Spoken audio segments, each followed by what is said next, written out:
भांजे भांजे, मामा से बचना असंभव है। मामा जी आपके भुजाओं में कितना बल है, मुझे पीड़ा हो रही है। मेरा दूसरा हाथ पकड़ लीजिए। तुझे पीड़ा हो रही है? ये ले।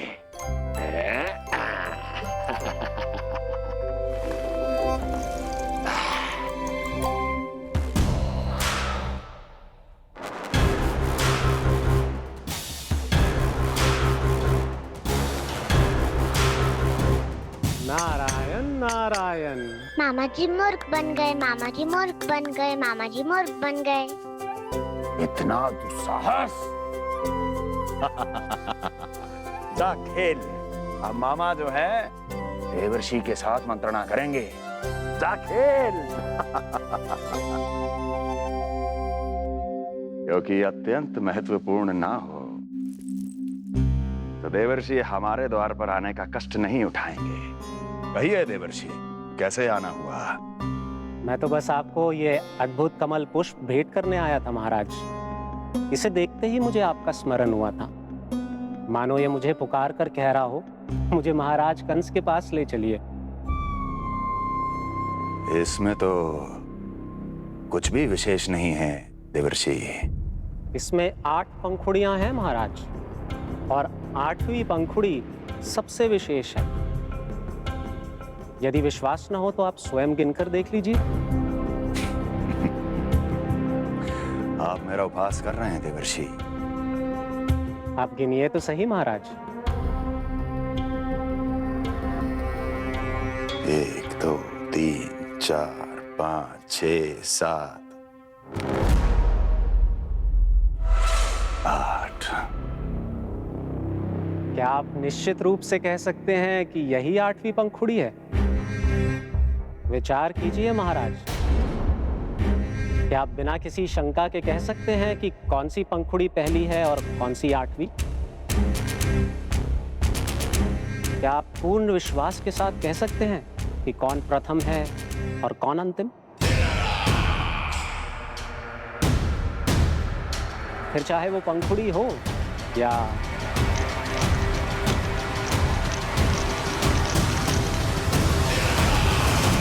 सावधान करने के लिए धन्यवाद देवर्षि। कंस के साथ धोखा करने वाले को अति भीषण दंड मिलेगा। भविष्य में ऐसी कल्पना मात्र से ही मेरे शत्रु भय से कांप उठेंगे। मथुरा नरेश, मैं तो मात्र पंखुड़ियों की बात कर रहा था। यदि आपने कुछ और समझ लिया है तो उसका उत्तरदायित्व मेरा नहीं है। नारायण नारायण।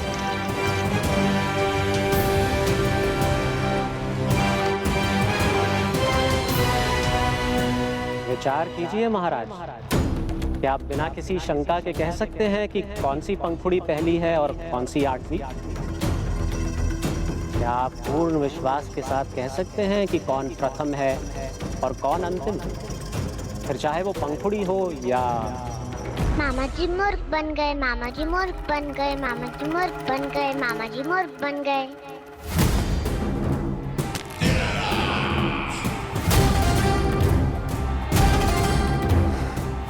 कंस को कोई मूर्ख नहीं बना सकता। कीर्तिमान। जी मामा जी। क्रोध काम लोभ मद मोह मत्सर, क्रोध काम लोभ मद मोह मत्सर, क्रोध काम लोभ। मामा जी मुझे दर्द हो रहा है। काम लोभ मद मोह मत्सर, क्रोध काम लोभ मद मोह मत्सर। स्वामी, ये कीर्तिमान के लिए कैसा लग रहा है? ये लीजिए स्वामी।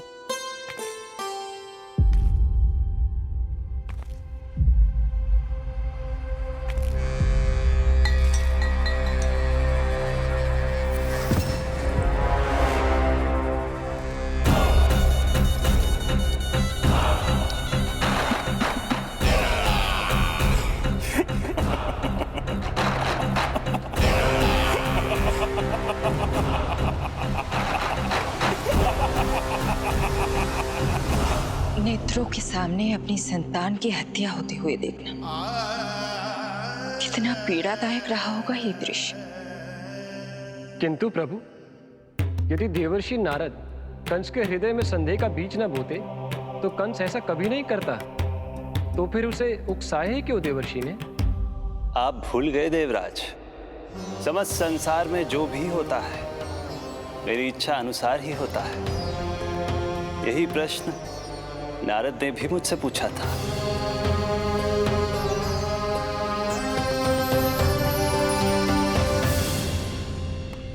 नारायण नारायण।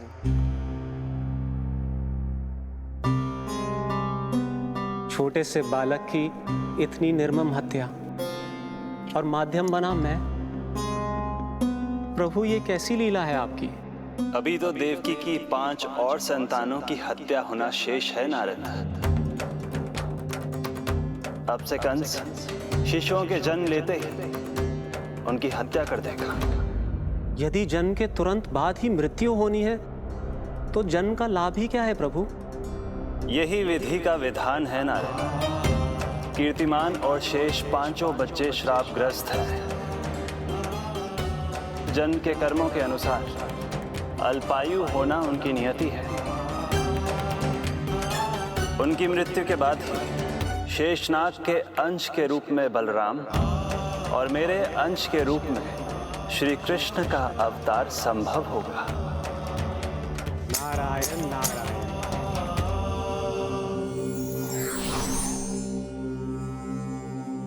देवकी के पुत्र एक के बाद एक जन्म लेते रहे और उनकी हत्या कर कंस अपने पापों की संख्या में वृद्धि करता रहा। नहीं! मत मारो! मेरा पुत्र! मेरा पुत्र!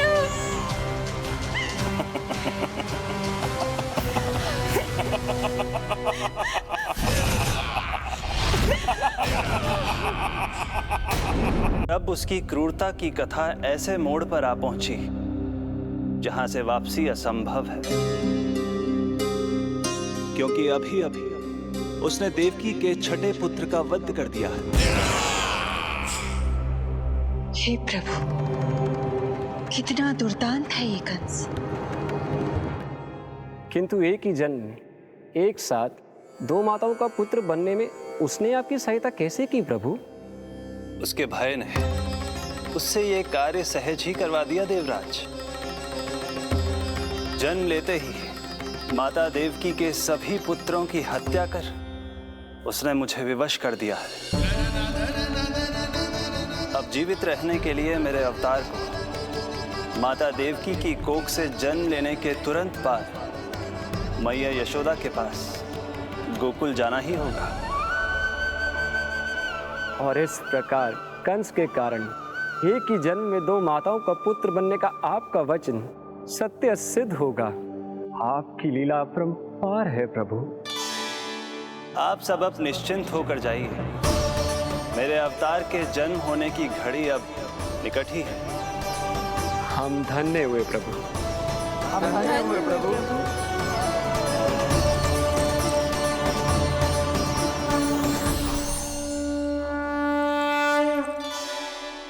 मुझे तो अभी से मैया यशोदा के साथ आपको खेलते हुए देखने की उत्सुकता हो रही है। उनकी प्रवृत्ति कितनी निराली है। क्रोध ना करूं तो क्या करूं? देखिए इसकी सतानी, फिर चला गया सुलक्षणा के बगीचे में फूल खाने। और आपको तो पता है ना सुलक्षणा का, इतनी सी त्रुटि हो जाए पूरे गांव में बखान करने में कोई कमी ना रखती। और यह कि अरे जब ग्वालिनों को पता चलेगा तो क्या कहेंगी? यही ना कि जसोदा अपने बच्चे को खाना ना देती, भूखा रखे है। सुनो जी, मैं तो कहती हूँ अब ब्याह करा देते इसका। अब वो ही ध्यान रखेगी इसका। केवल पत्नी सुधार सकती है तुझे। तुम इसके बारे में बात कर रही हो कि मेरे बारे में? नहीं, वैसे सारे गोकुल वाले यही कहते हैं कि हमारे घर पर तुम्हारा ही राज चलता है। हे नारायण, ये परिहास की बात है क्या? मैं इतना दबा के रख मारती हूँ क्या आपको? यशोदा, हास की बात थी, रामू के कारण मुंह से निकल गई।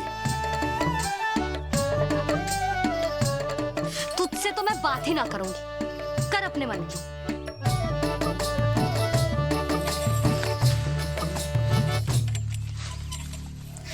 पता है तुझे कितना क्रोध आता है जब तू ऐसे बिना बताए घर से चला जाता है। प्रेम है जे मेरा, चिंता है मेरी, तुझे कुछ हो जाए तो अपना लल्ला माना है तुझे।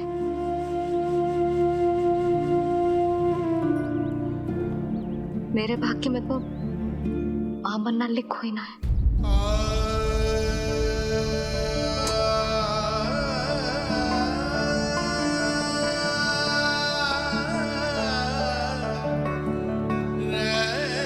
यशोदा,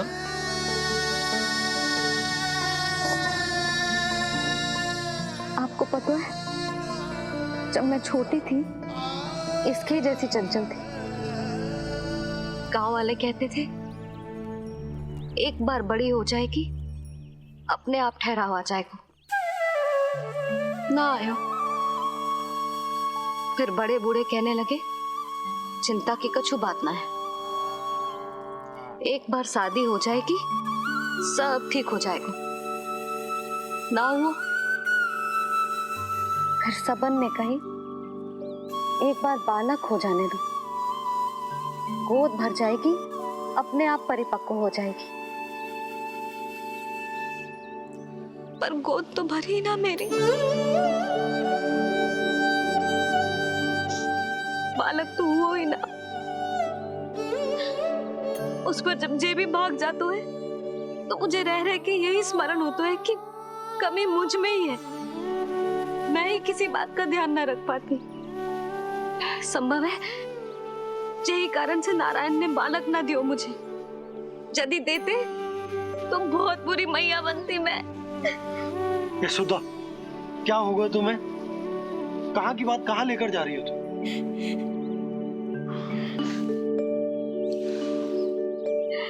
बालक अवश्य होगा हमें, और बहुत अच्छी मैया बनोगी तुम। बस नारायण सही समय की प्रतीक्षा कर रहे हैं।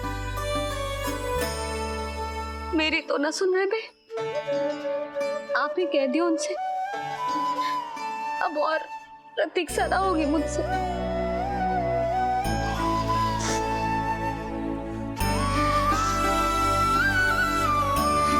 तो अब मुझसे भी नहीं हो रही मैया। तो फिर मैया की इच्छा पूरी कीजिए प्रभु। जिस क्षण की प्रतीक्षा मुझे इतने वर्षों से थी, बस अब वो निकट है। किंतु प्रभु, आपको तो माता देवकी का 8वां पुत्र बनकर जन्म लेना है, तो फिर 7वां पुत्र? धीरज रखिए, धीरज। आपको तो ज्ञात ही है, मेरे यहां देर है, अंधेर नहीं। मैं यहाँ तुम दोनों पर आश्रित हूँ यशोदा। भोजन, सुरक्षा, परिवार का अपनापन सब कुछ दिया है तुमने मुझे, किंतु मेरा दुख मुझे एक क्षण भी चैन लेने नहीं देता। मेरे स्वामी और बहन देवकी कितने ही वर्षों से कंस की काल कोठरी में बंदी है। दिन रात नियति के शाप को सहन करने के अतिरिक्त और कोई उपाय नहीं है उनके पास। ऐसे में मैं सुख की सांस कैसे लूं? कीर्तिमान की हत्या के बाद मेरी सुरक्षा के लिए मेरे स्वामी ने मुझे यहाँ भिजवा दिया चुपचाप, किंतु मेरा हृदय तो वही छूट गया यशोदा। इससे तो अच्छा होता कि मैं भी उसी कारागार में होती, मेरे स्वामी और बहन देवकी का दुख तो साझा कर पाती। अपनी 6 संतानों को कंस के हाथों मृत्यु के गोद में जाते देखा है उन्होंने। अब तो मुझे उस क्षण की कल्पना से भी डर लगने लगा है जब देवकी अपने 7वें पुत्र को अपने गर्भ में धारण करेगी। भय से भविष्य नहीं टलता, होनी होकर ही रहती है।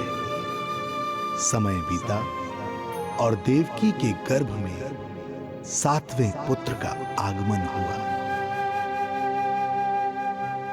क्या इसका भी भविष्य वही होगा जिसके भाइयों का हुआ था? इस बंदी गृह की दीवारें, प्रत्येक ईंट, प्रत्येक पत्थर, यहां तक कि यहां की वायु भी उस कंस की बंदी है। अब तक तो उसे सूचना भी मिल चुकी होगी। वो निर्दयी, क्रूर प्रतीक्षा कर रहा होगा कि कब तुम्हें प्रसव हो और कब उसकी तलवार हमारे नन्हे शिशु, हमारी 7वीं संतान का रक्त पिए।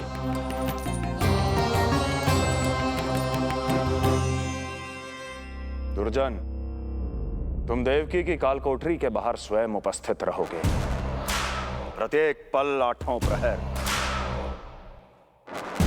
जैसे ही शिशु पहली श्वास ले, तुम मुझे सूचित करोगे। अवश्य महाराज, आज्ञा दें।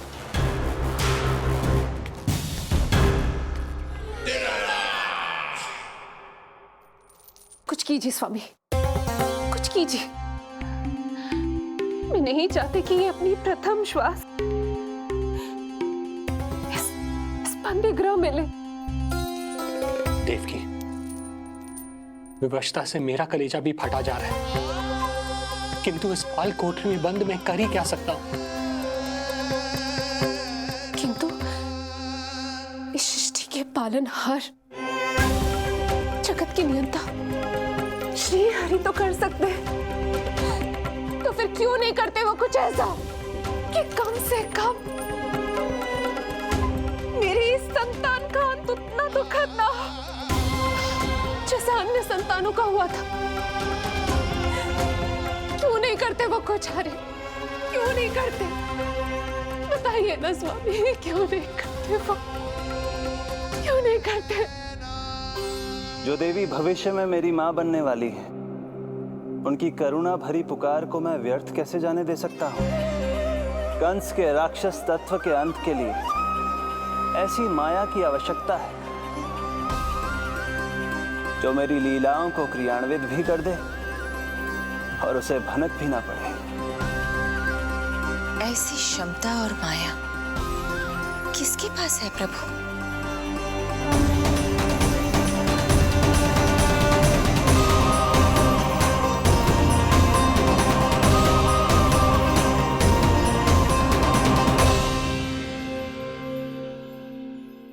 ओम नमो आकर्षणी ज्वाला मालिनी, ओम नमो भगवती क्लेशनाशिनी।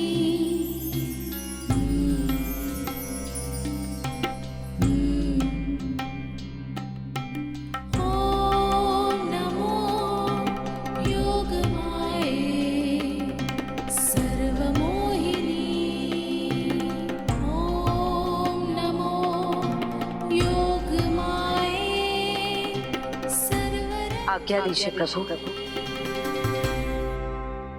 माता देवकी का गर्भपात करके उस संतान को रानी रोहिणी के गर्भ में स्थापित कीजिए देवी।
योग माया ने अपना कार्य पूर्ण किया। सुबह सूर्य की रश्मियां देवी रोहिणी को ऐसा संदेश सुनाएंगी जिसे सुनकर वो प्रसन्नता से झूम उठेंगी।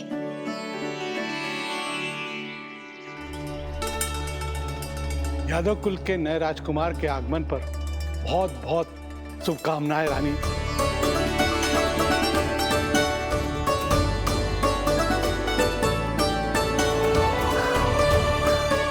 यशोदा, मैं माँ बनने वाली हूँ। यशोदा, सुना तुमने? चिच्ची, मैं माँ बनने वाली हूँ। मैं माँ बनने वाली हूँ यशोदा।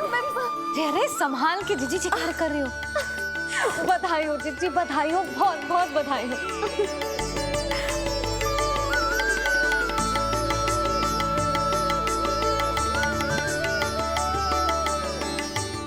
विधि का विधान भी विचित्र होता है।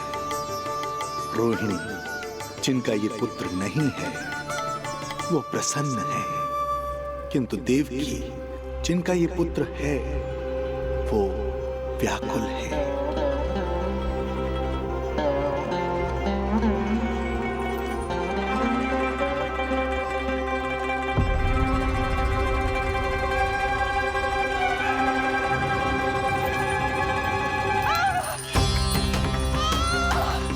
क्या हुआ देवकी? तुम ठीक तो? स्वामी, स्वामी मेरा पुत्र, स्वामी हमारा पुत्र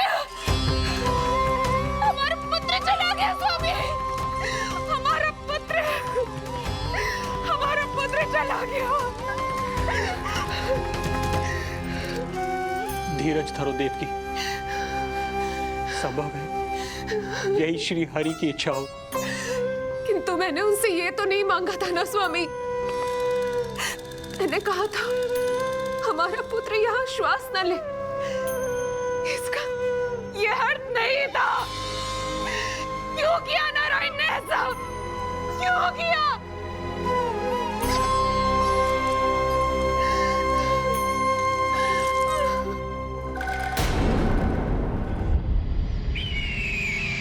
तो ये सत्य है महाराज, राजकुमारी देवकी का गर्भपात हो गया है। बच गया वो शिशु। किंतु यदि मेरे हाथों उसकी मृत्यु होती तो अधिक कष्ट होता उसे। सुख में समय पंख लगाकर उड़ता है। शीघ्र ही रोहिणी के प्रसव का दिन आ पहुंचा और उसने एक स्वस्थ और सुंदर बालक को जन्म दिया।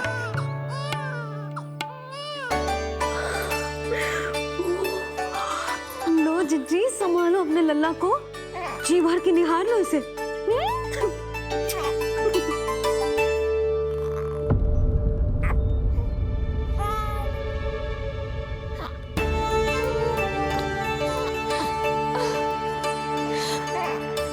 मेरा पुत्र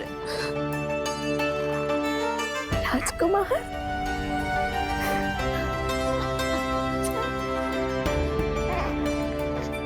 अच्छा जीजी, मैं तनिक इनको भी सूचना देकर आती हूँ। वसुदेव भैया तक भी तुझे शुभ समाचार पहुंचाना है। राजकुमार कौन है? हाँ, गोकुल का राजकुमार है। हाँ, गोकुल का राजकुमार है, मेरा बच्चा। बल तो इतना है कि पूछो ही मत आप। एक बार उंगली पकड़ लेना तो उसके बाद छुड़ाना अत्यंत कठिन हो जाता है। और दृष्टि ऐसी कि एक बार में मन मोह ले। भगवान श्री राम की भांति सबको प्रसन्न रखतो है। बस तो फिर उसका नाम बल राम रखना। तो फिर उसका नाम बल राम रखना। देवकी, बधाई हो, तुम छोटी माँ बन गई। भैया, आप दोनों कछु चिंता न करियो।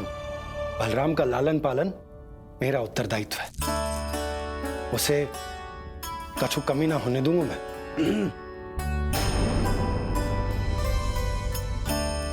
मुझे चलना चाहिए। कितने वर्षों बाद तुम्हारे कारण शुभ समाचार मिला है हमें। श्री नारायण हमेशा तुम पर कृपा बनाए रखे।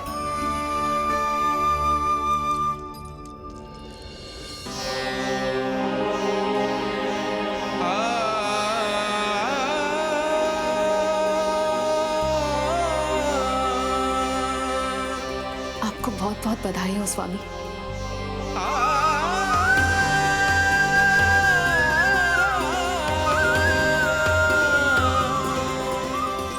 देवकी, क्या हुआ?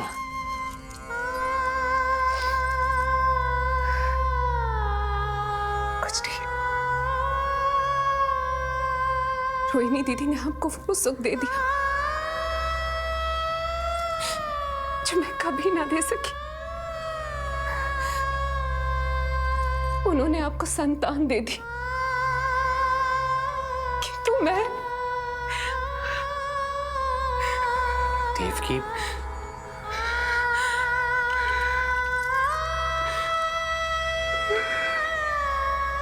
इस समय जो व्यथा माता देवकी की है, वही पीड़ा माता यशोदा की भी है। माता देवकी की ममता अपनी सभी संतानों को खोने की वेदना से त्रस्त है, तो माता यशोदा की ममता संतान ना होने के संताप में झुलस रही है। सत्य कहा देवी, मुझे आभास हो रहा है मैया यशोदा का हृदय मुझे अपनी गोद में खिलाने के लिए कितना व्याकुल है। सच्ची श्रीहरि, सच्ची में प्रसन्न हूं मैं कि आपके आशीर्वाद से रोहिणी जीजी को इतना प्यारा लल्ला हुआ है। पर मुझसे क्या त्रुटि हुई नारायण? मुझे क्यों न दियो आपने लल्ला? मुझसे क्या त्रुटि हुई नारायण? मुझे क्यों न दियो आपने लल्ला?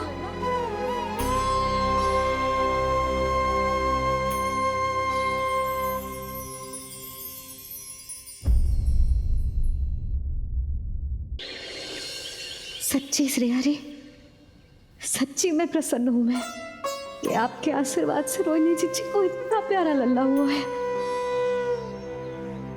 पर मुझसे क्या त्रुटि हुई नारायण?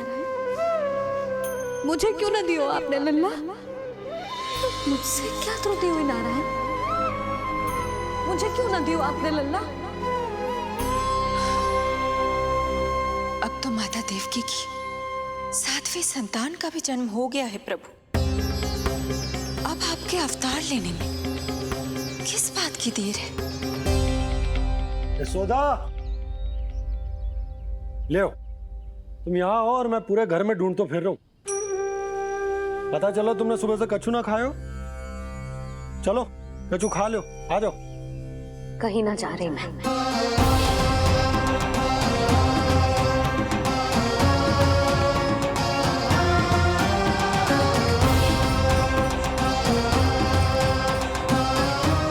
क्या हो वो? हरि को बांध के बैठी हूँ। जब तक मेरे प्रश्नों के उत्तर ना देंगे, ना कहीं जाऊंगी, ना कछु खाऊंगी। कौन से प्रश्न और कैसे उत्तर? गोकुल की प्रत्येक स्त्री को ममता का वरदान दिया है आपने, तो नारायण मुझसे ऐसा कौन सा अपराध होगा कि आपने मुझे अभी तक इस सुख से वंचित रखा है?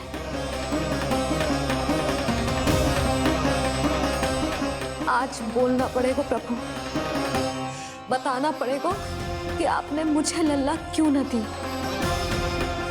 क्या आपको पता ना है, जैसे भगवान अपने भक्तों के बिना अधूरे होते, वैसे मैया भी संतान के बिना अधूरी होते।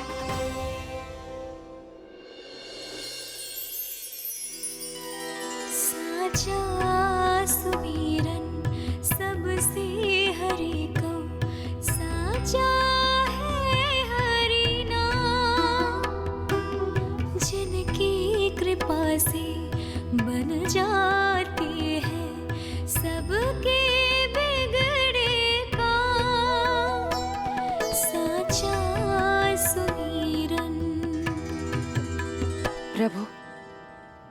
मैया यशोदा उसी वेदना का अनुभव कर रही है जिसका अनुभव उन्होंने पिछले जन्म में माता धारा के रूप में किया था।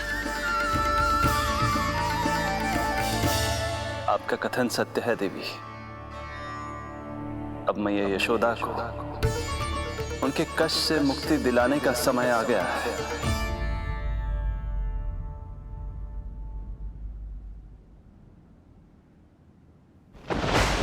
उठो पूर्णा, शीघ्र ही यशोदा के यहाँ पुत्र का जन्म होगा।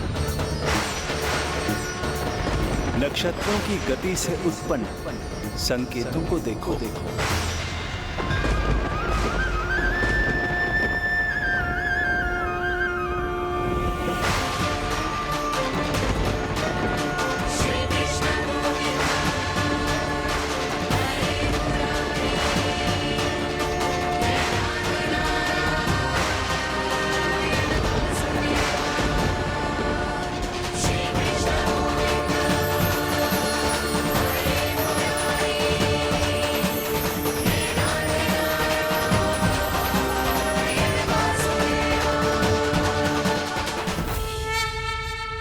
इतने विशेष कार्य के लिए इनका चुनाव।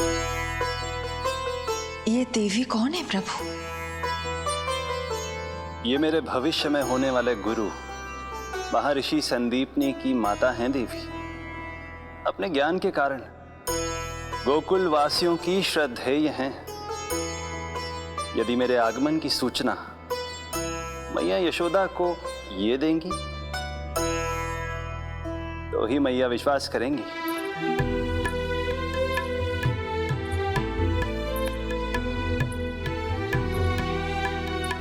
आंगन खाली, आंचल खाली, सूखे उपवन की मैं माली। क्यों ना मेरे भाग में ललना, क्या मेरे घर ना गोपलना। विवश ना करो इतना मुझको, मिलेगो ना एक क्षण भी शयन को।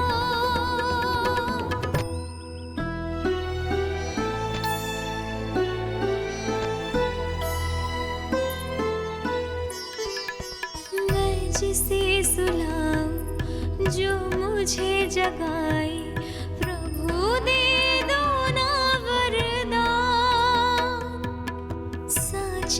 सुमीरन।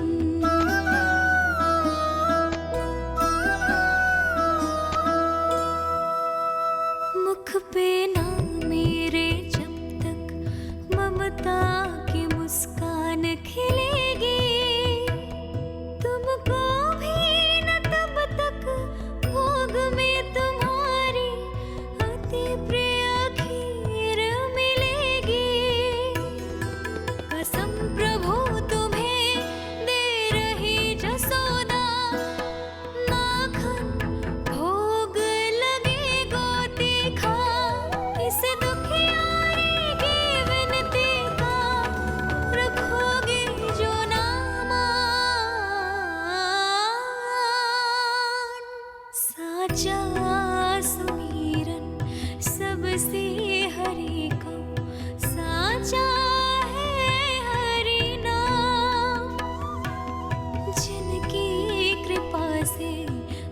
जाते हैं सबके बिगड़े काम, साचा सुमीरन।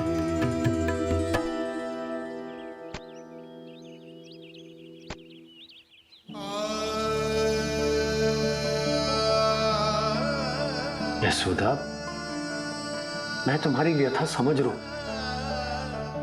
पर खाना छोड़ना अच्छी बात ना है। श्री हरि तुम्हारी पुकार अवश्य सुनेंगे। भरोसा रखो। लो, कचो खा लो।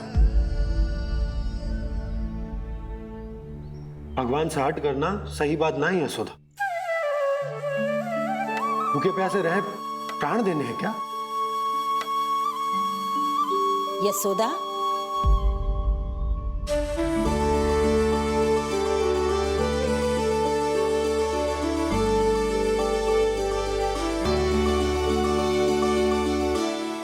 काली मैया को अपने स्वास्थ्य का विशेष ध्यान रखना चाहिए।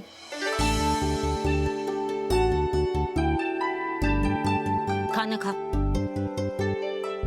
भौचक देखती मती रहे, विश्वास कर। नक्षत्रों की गति देखी है मैंने। पूनम मौसी, क्या सच्ची? आप सच्ची कह रही हो ना? भाद्रपद माह की अष्टमी तिथि को रोहिणी नक्षत्र में जब सूर्य सिंह राशि का होगा और चंद्र वृषभ राशि का, तब मध्य रात्रि तेरे लल्ला का जन्म होगा।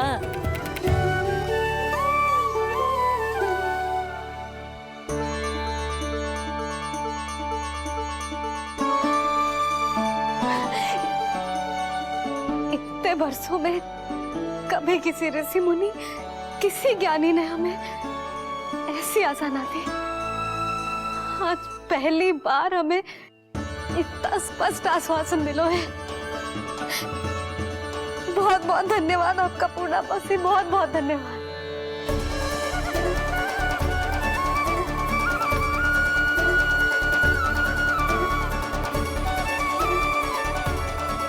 ना, मौसी को धन्यवाद ना देते लाली, मौसी से आशीर्वाद लेते हैं। ला लड्डू ला।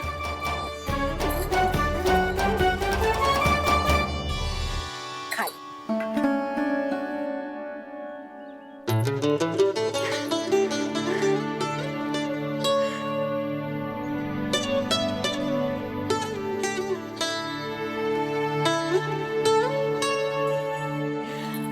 बस अब तुझे केवल उस क्षण की प्रतीक्षा करनी है। मैं मैया बनने वाली हूँ। सुना आपने? मैं मैया बनने वाली हूँ, आप बाबा बनने वाले हैं। श्री हरि ने कृपा कर दी हम पर। तुम्हारे प्रश्नों के उत्तर दे दिए नारायण ने। चलो अब शीघ्रता से भोजन कर लो। मैं जा रही हूँ रोहिणी जीजी को बताने। अरे पर भोजन पूर्णा मौसी जो कह देती है वो हो के रहता है।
अरे मैं मैया बनने वाली हूँ, लल्लाओं को घरे घर।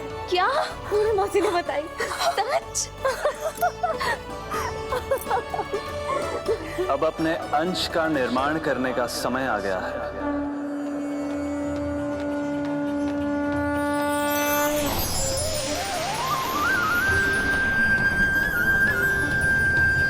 वसुदेव सुतं देवं कंसचाणूरमर्दनम्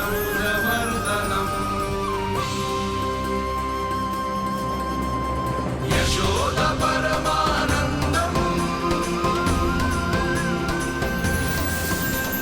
कृष्णं वन्दे जगद्गुरुं कृष्णं वन्दे जगद्गुरुं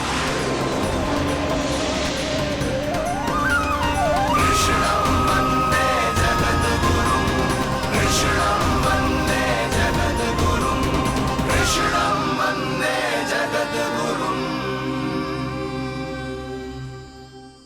कृष्ण कृष्ण कृष्ण कृष्ण कृष्ण कृष्ण कृष्ण कृष्ण।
किसके पुत्र हो?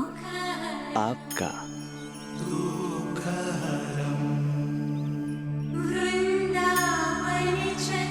आपकी गोद में शीघ्र ही खेलने के लिए मैं आतुर हूं मैया। कछु विचित्र लग रहा है। कौन हो तुम? मैं हूं श्री विष्णु का अवतार।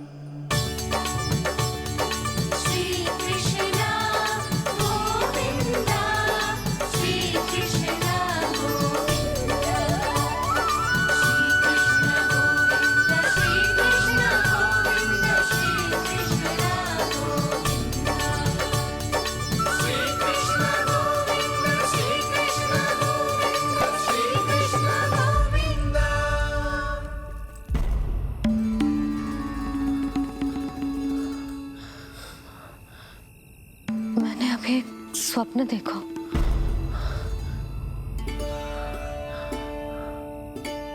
क्या वो स्वप्न वन में था?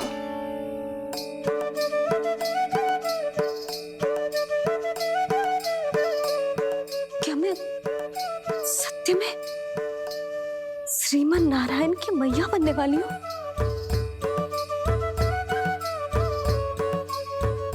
यशोदा ने स्वप्न में जो देखा था, सांसारिक माया के कारण वो उस पर विश्वास करने में असमर्थ थी। मुझे भरोसा ना हो रहा है। ये तो संभव ही ना है। मैं श्रीमन नारायण की मैया कैसे बन सकती हूँ? परंतु स्वप्न इतना सच्चा, इतना वास्तविक था यशोदा। ऐसा लगो जैसे स्वप्न ना है, सच की परछाई है। आप मेरा उपहास कर रहे हो ना? अरे कल तक तो ये भी ना पता था कि मैं कभी मैया भी बन पाऊंगी कि ना। और आज आप कह रहे हो कि श्रीमन नारायण स्वयं मेरी कोख से जन्म लेंगे। ना ना, ऐसे उल्टे सीधे विचार मेरे मन में मत ही डालो आप। मैं तो साधारण सी स्त्री हूँ जो बस एक सामान्य सी मैया बनना चाहती है। मुझे तो बस एक सामान्य सा लल्ला चाहिए, छोटा नटखट प्यारा सा मेरा बाल गोपाल। मेरा लाडला होगा वो, मेरा राज दुलारा, मेरी आंखों का तारा।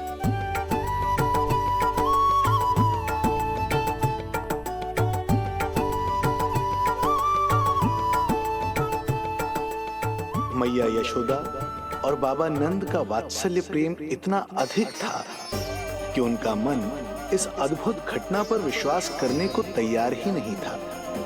जिस स्वप्न को सत्य समझना था, उसे मिथ्या मानकर भुला दिया उन्होंने। किंतु श्रीमन नारायण को आना ही था। स्वप्न साकार करने वाले को ही तो भगवान कहते हैं।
माता देवकी आपको जन्म देने वाली है, इसलिए उनके गर्भ में आपके अंश का समा जाना सर्वथा उचित ही है।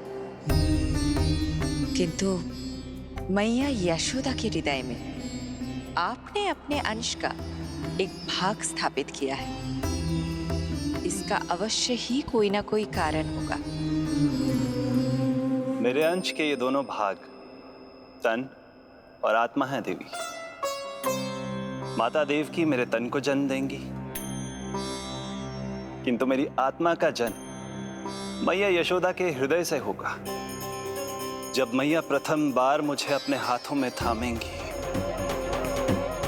मेरे अवतार की आत्मा और तन एक दूसरे से जा मिलेंगे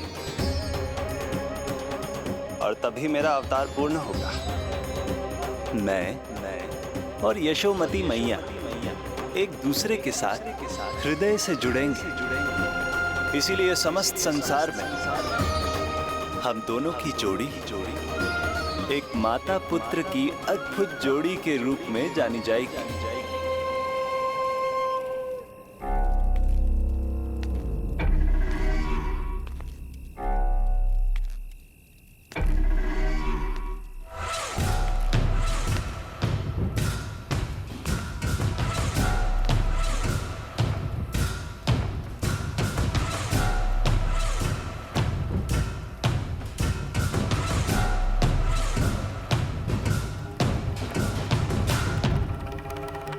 अच्छे कर्म करने वाला व्यक्ति भले ही कितनी भी विपत्तियों से क्यों ना घिरा हो, वो शांतिपूर्ण गहरी निद्रा में सो पाने में सक्षम होता है। किंतु यदि कोई व्यक्ति दुष्ट हो, क्रूर अत्याचारी हो या चोरी, हिंसा, हत्या जैसे जघन्य अपराध करता हो, तो फिर भले ही उसके पास कितनी भी संपत्ति और शक्ति क्यों ना हो, वो कभी शांतिपूर्ण निद्रा में नहीं सो पाता।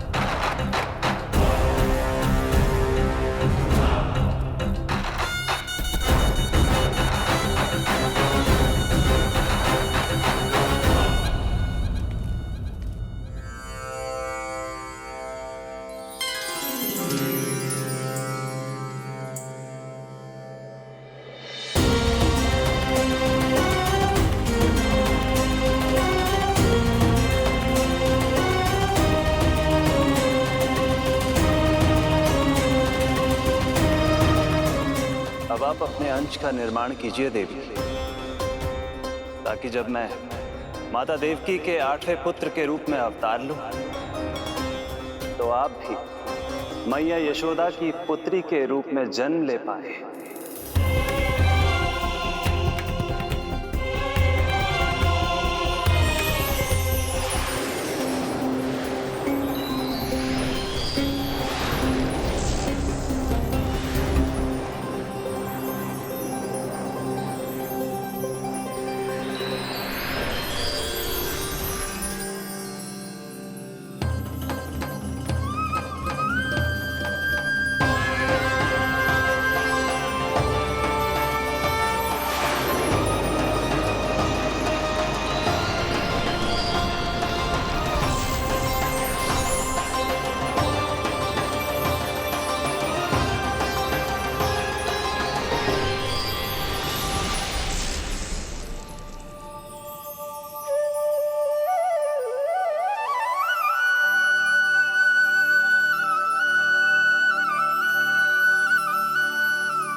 प्रभु के प्रताप से 9 माह ऐसे बीत गए मानो बस कुछ क्षण बीते हों। देखते ही देखते वो शुभ घड़ी, मैया यशोदा के लल्ला के जन्म की घड़ी आ गई।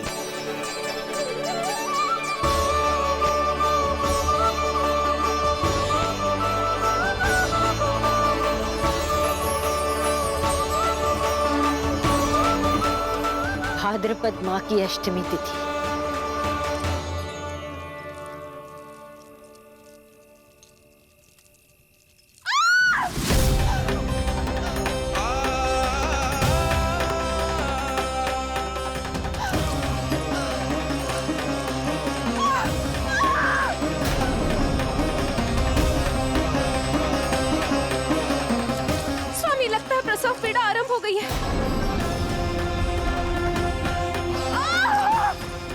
देवकी, संभालो अपने आप को, धीरज रखो।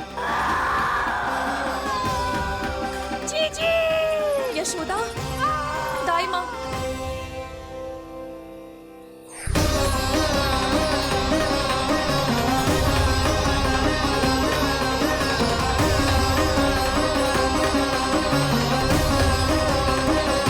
रोहिणी नक्षत्र, रोहिणी नक्षत्र।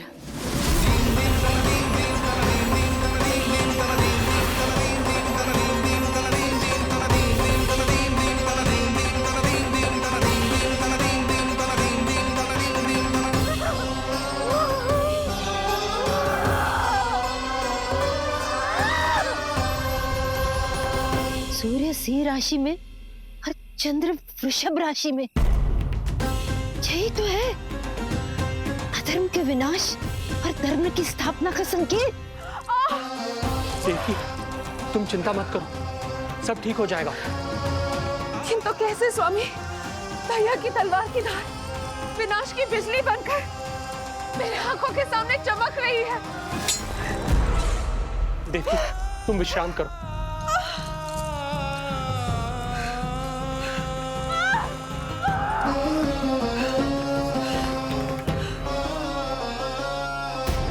दुर्जन, जाओ फिर से देखो, मुझे पल पल का समाचार चाहिए।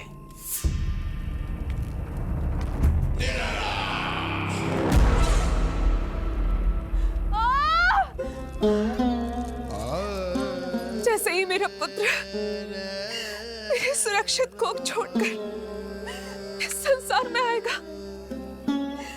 भैया कंस मेरी ममता को मिले इस वरदान को मुझसे छीन लेंगे। चिंता मत करो देवकी, ये हमारा 8वां पुत्र है। यदि हमारे जीवन में कंस के दिए दुखों की धूप है, तो श्री हरि की भक्ति की छाया भी है। आकाशवाणी का स्मरण करो। आप स्मरण कीजिए। कितनी क्रूरता से भैया ने हमारी सभी संतानों का जीवन प्रारंभ होने से पहले उनको नष्ट कर दिया। मुझे भय लग रहा है, कहीं मैं इसे भी ना खो दूं।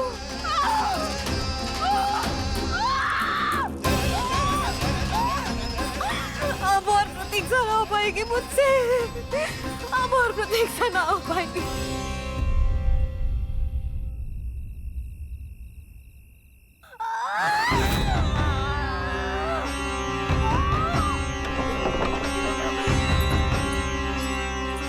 हम यशोदा को खो देंगे नंद भैया, यदि संतान का जन्म शीघ्र ही नहीं हुआ तो। वो अत्यधिक पीड़ा में है। वैद्य जी ने जो प्रसव की घड़ी बताई थी, वो भी कब की बीत चुकी है। भाभी, आप दाई माँ से कहियो कि मेरी पत्नी और संतान को बचाने की हर संभव चेष्टा करें। मैं यही प्रार्थना नारायण से करने मंदिर जा रहा हूं।